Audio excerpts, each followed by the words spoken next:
Здравствуйте, друзья. Саламатсыңарбы, достор дегенди билдирет экен. Бүгүн ни жана ни деген частица, бөлүкчө, бөлүкчөбү кыргызча айтканда, ошонун кандай айтабыз, кандай колдонобуз, ал эмнени билдирет айталы. Ни одного, ни книг, ни тетради деген сөздөрдү көп эле угуп калабыз. Китептерди окуп жүргөн болсок, орусча азмаз, анда көп эле китептерден дагы жолугуп калабыз. Ал эмне дегенди билдирет.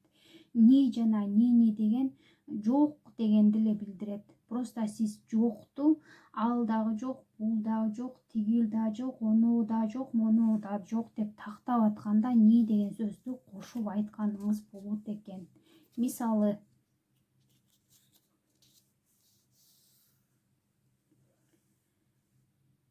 сумкаңызды көтөрүп алып окуганга бир жерге бардыңыз.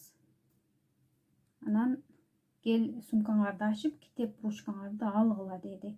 У меня нету ни книги, ни ручки. Книга, ручка деген слова женского рода. Ни книги, ни ручки дедиңиз. Демек, булар бир штуктан болду, Ни книги, книга бир штук, ни ручки, ручка бир штук.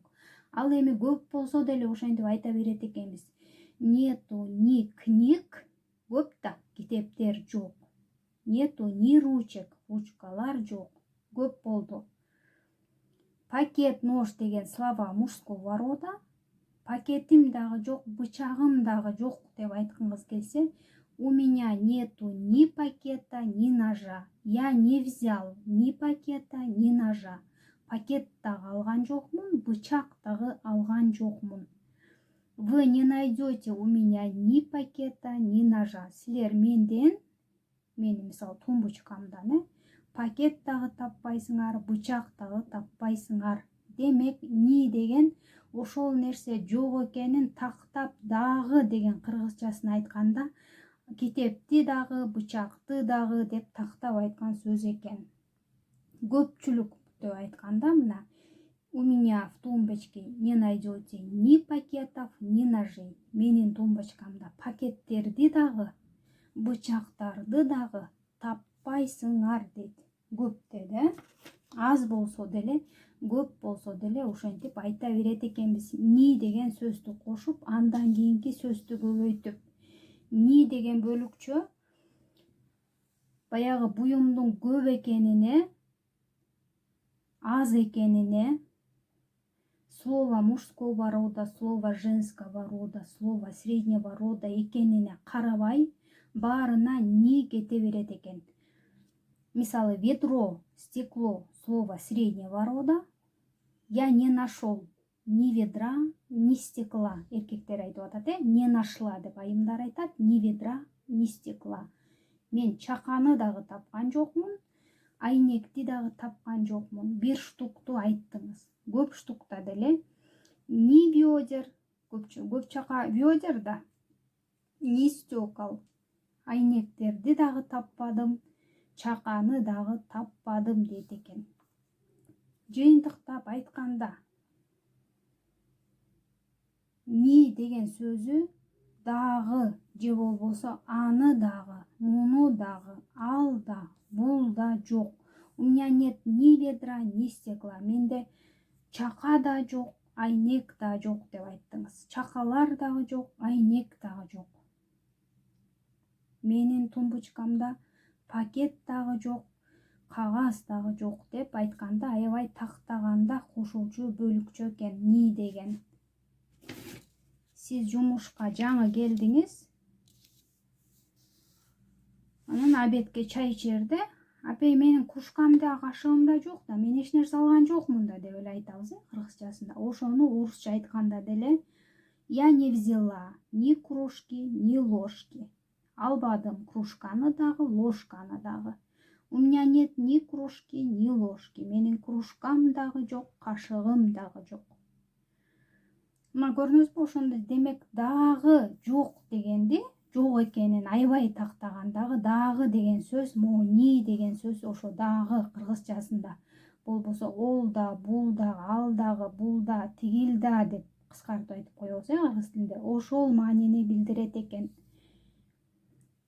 жандуу болсо дагы, жансыз болсо дагы суроолор болуп атат. Жандуу болуп калсачы, жансыз болуп калсачы деп. Жандуу болсо дагы, жансыз болсо дагы ошол эле нени кошо берет экенбиз. Көп болсо дагы, аз болсо дагы. Несмотря какого рода само слово. Женский, мужской, средний. Андан кийинки сөздү гана өзгөрткөндү билишиңиз керек экен. Ни деген ошол бир гана ни боюнча кете берет экен любой убакта. Не люблю ни котов, ни собак. Мышыктарды дагы, иттерди дагы жакшы көрбөйм дейт. Мына ошондо мышыкты дагы, ни күчүктү дагы, ни собак болду. Нельзя деген сөз эмнени билдирет? Нельзя деп жазыптыр. Күлкүм келип атат. Бул Айдана деген неме экен, кыз. Анан нельзя деген сөздү биз деле пайдаланып атпайбызбы? Нельзя деген жок, болбойт, антпе дегенди билдирет. Нельзя деп айтылат негизи. Анан сизге ушу нельзя болуп угулуп атса керек да. Айтканда деле нельзя, эге басым жасап айтасыз. Нельзя деп. Ал жок, болбойт, антпе, анткенге болбойт деген маанини эле билдирет. Нельзя курить, чегүүгө болбойт. Нельзя пить, ичкенге болбойт. Айдана. Нельзя, мисалы, носить ведро без воды. Айдана, чаканы суусу жок, нары бери көтөрүп жүргөнгө болбойт. Булар ошондой примета деп коет. Ырым-жырым деп коебуз, кыргызчасында. Ушундай ырым-жырым кыла беришет. Чаканы бош алып баспаш керек, эмне кылыш керек деп ошондо. Нельзя брать чужие вещи. Бөлөктөрдүн, башкалардын буюмдарын алганга болбойт. Нельзя трогать, тийгенге болбойт. Нельзя уходить без предупреждения. Эскертүүсүз кеткенге болбойт деген эле сөз. Жок, анткенге болбойт. Нет, нельзя трогать. Жок. Антпе, тийбе деген мааниде да.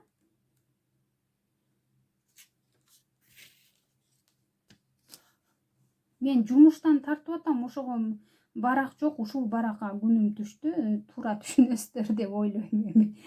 Кайра ачылып кетип атат, моюнуп чекесин кармап турбасам. Нельзя оставлять посуду на столе. Айдана деди мисалы. Айдана. Столдун үстүнө идишти, кир идишти таштаганга болбойт деп атат. Нельзя оставлять, таштаганга болбойт. Нельзя мочить, суулаганга болбойт. Мисалы, лакированный столду же кожаный столду суу менен сүрүп таштайын деп атсаңыз, суулаба деп айткыңыз келсе, нельзя мочить. Тийбе деп айткыңыз келсе, нельзя трогать. Мисалы, карап эле тура берсеңиз болот. Бирок ушуну карап эле туруптур, кармаба деп айткыңыз келсе, вот смотри, стой и смотри, но трогать нельзя деп койсоңуз, туура эле айткан болосуз. Нельзя двигать, жылдырганга болбойт деп айткан болот экен. Могу сөзүңүзгө бул кандай деп айтсам деп көпкө чейин ойлондум да. Үйдө бирөө айтат тиги, о господи деп ошол кызга айтып койсо керек да, ошону эмне деди бул деп атса керек дейт. Нельзя господи деп айтканыңызды мен эмне бул немеге Кудайга кайрылып аткан мааниде айтып беремби деп атсам, жок, эже буга бирөө ой нельзя трогать мисалы. Нельзя трогать, нельзя господи деп айтса керек, ошону түшүнбөй калды го дейт. Господи деген Господи деп сага ошондой угулуп атат, Господи деп айткандачы, негизи жазылганда мына Господи деп эле жазылат. Айтканда деле Господи деп о менен аны бириктирип айтып коюшат да, ошон үчүн бизге а сыяктуу угула берет да. Мына Кудай деген сөздү булар Господь деп коюшат экен. О Господи деген ошол о Кудай дегенди эле билдирет экен. Мисалы, сизге Айдана оставь ведро деп атат, чаканы ташта десе, сиз ошо ташта деген сөздү билбей, мисал айтып атам да, билбей болбой көтөрүп кетип баратсаңыз чаканы, нельзя, о господи деп ошо нельзя дегенди сизде түшүнүп калабы деп айтып атса керек. Ой антпе, жок, болбойт, о Кудай, бул тиги кантип түшүндүрөм деген мааниде эле айтып атат да. Биз деле мисалы урушуп калабыз го баланы. О Кудай, элдин балдарым бар, балдардай эле, сен эмнесиң билбейм деп калабыз, О Кудай деген сөздү кошуп. Ошондой эле мааниде айтып аткан болот сизге. Дагы эгер такталбай калса маалыматыңыз, ушул видеонун астына монтип айтты деп жазсаңыз, мен ошону сизге эмне мааниде кайсы жумушта айтканын жазсаңыз, ошол эмне мааниде сизге айтып атканын которуп бергенге аракет кылам. Катталбай эле көрүп аткан болсоңуздар, класс басыңыздар, подписаться деген кнопканы басып катталыңыздар. Жакса, нравится деген кнопканы басыңыздар, мага жагат деген. Жакпаса, не нравицаны басыңыздар, мага жакпайт деген. Бирок жаман сөздөрдү, уят сөздөр жазганга болбойт. Ошондой сөздөр болсо, баары деле удалить этем. Комментарийге жаман сөзүңүздү, жаман ниетиңизди жазып, убара болмоңуздар. Мен өзүм окусам дагы башка бирөө окушуна аракет кылам. Жазбагыла жаман сөздөрдү.